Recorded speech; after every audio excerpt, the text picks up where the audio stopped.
Our next speaker is Dr. Anthony Attama from the University of Nigeria, and he will talk about the worldwide impact of nanomedicines for rare and neglected diseases. Would you like to use this microphone or this one? Use this. Okay. Thank you very much for that kind introduction. I want to thank Biat and the entire CLINAM leadership for the opportunity to be here. Yes, I want to draw our attention to an area which we have not been talking about since yesterday, which we all know that is causing a lot of problems somewhere, neglected diseases and rare diseases. Yeah, this is my outline.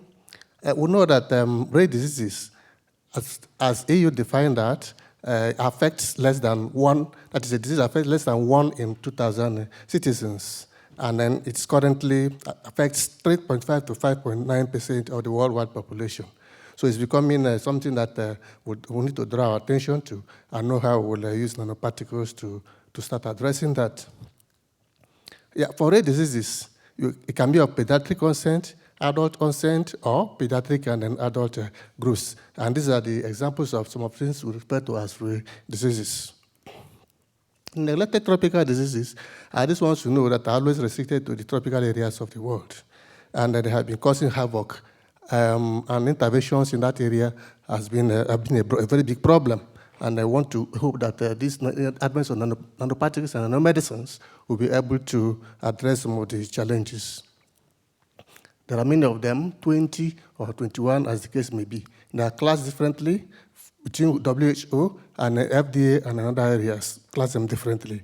Like a disease may be here by the WHO, and an FDA may give another disease as a tropical disease.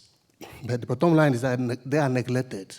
And then you see the geographical overlap, where you have diseases, mostly Asian countries, South American countries, and then African countries. The deaths are many. Every year you have a lot of people dying because of these diseases. And that's why I see they are neglected. Researches to this area are not as deep as in the other areas. A lot of challenges, including political situations, geographical restrictions, low bioavailability, non-selectivity, and so many things. There are challenges in treating these NTDs. But there's a denominator between NTDs and then RDs because they have largely been ignored by the traditional pharma industries. Just because return on investment is always very low. And you cannot devote your time and money to research and then produce medicines for people who cannot pay. And then that has led to a lot of issues, deaths and the rest. So I believe that nanomedicines can offer a hope, as we all know that it has a lot of advantages that will enable a lot of issues to be addressed. What are the impact of nanomedicines on these diseases? Nanomedicines, when you take nanomedicines to these diseases, a lot of benefits should be put on the table. So look at the metrics. Currently, you see that very few researchers are on these areas.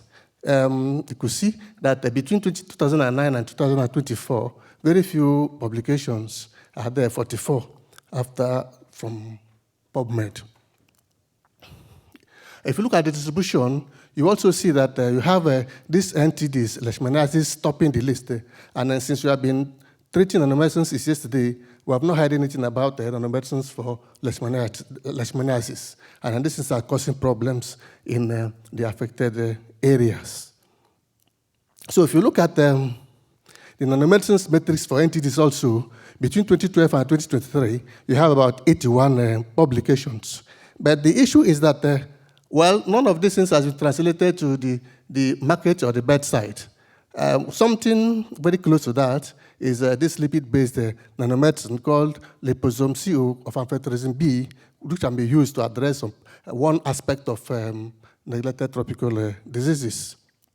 But the leishmaniasis development has gone far, as we have a good number of drugs being developed in different phases with their different numbers, the phase 1 and phase 3. Well, this is just part of the studies done on leishmaniasis, which is undergoing clinical trials with that number that is given there. There are a lot of challenges with this because of toxicity and then a lot of other issues. High research testing and manufacturing costs, marketing and commercialization challenges. Like I said earlier, you can't devote your time producing, or pharma industries maybe feel that they can't devote their time producing drugs for people that cannot pay.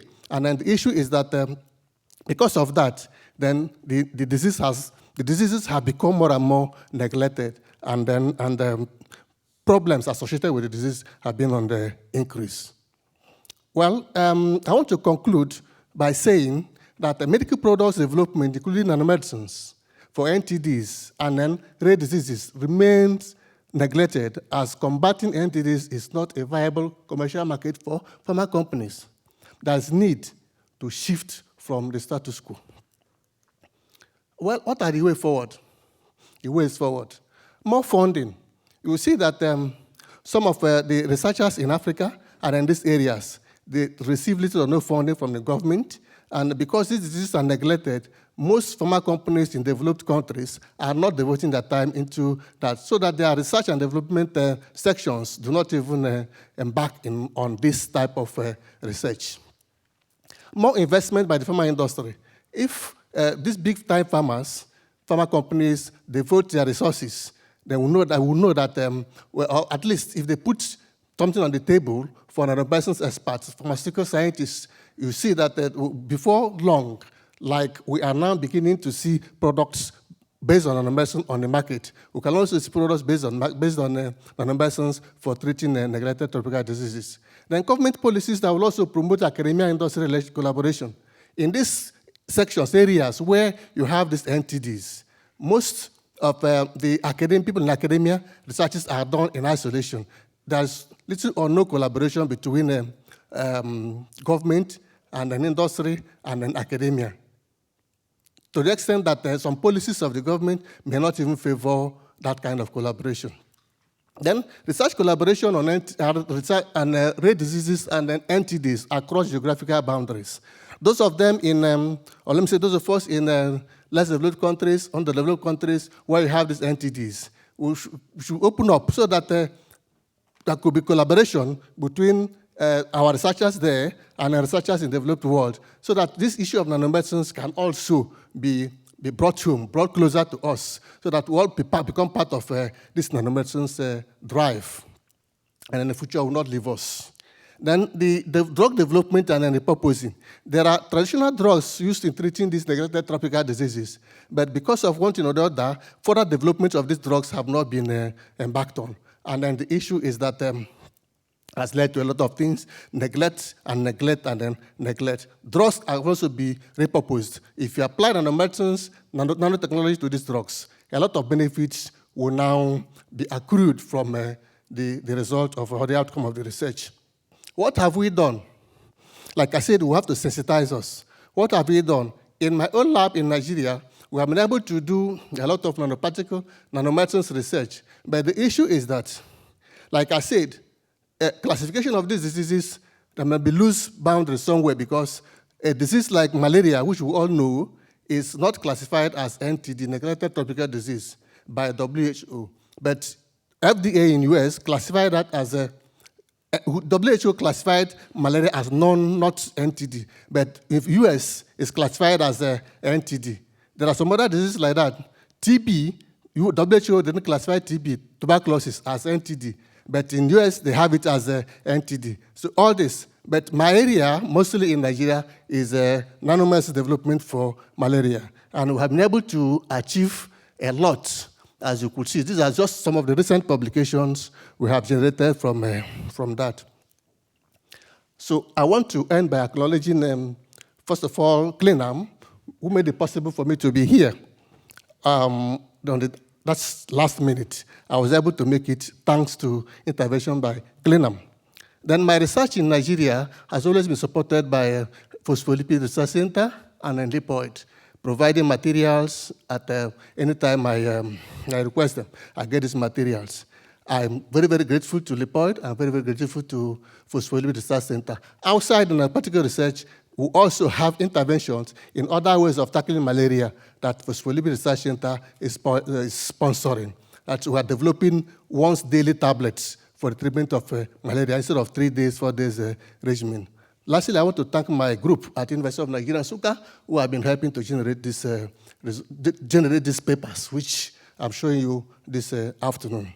Thank you very much for this opportunity. Thank you.